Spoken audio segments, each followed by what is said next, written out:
Бәріңізге сәлем достар. Америкада тегін тамақ қалай алу керек екенін білгілеріңіз келсе, соңына дейін бірге болыңыздар. Жалпы Американың әр қаласында бірнеше тегін тамақ алатын жерлер бар. Ол жерде паспортыңды көрсетіп, тіркелесің, олар карта береді.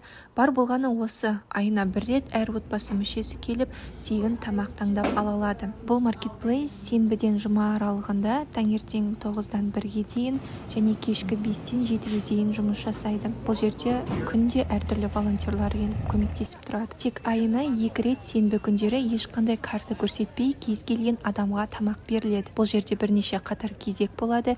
Әр кезекте өзінің осындай картасы беріледі. Ал енді не үшін тегін тамақ беріледі деген сұрақ туындайды.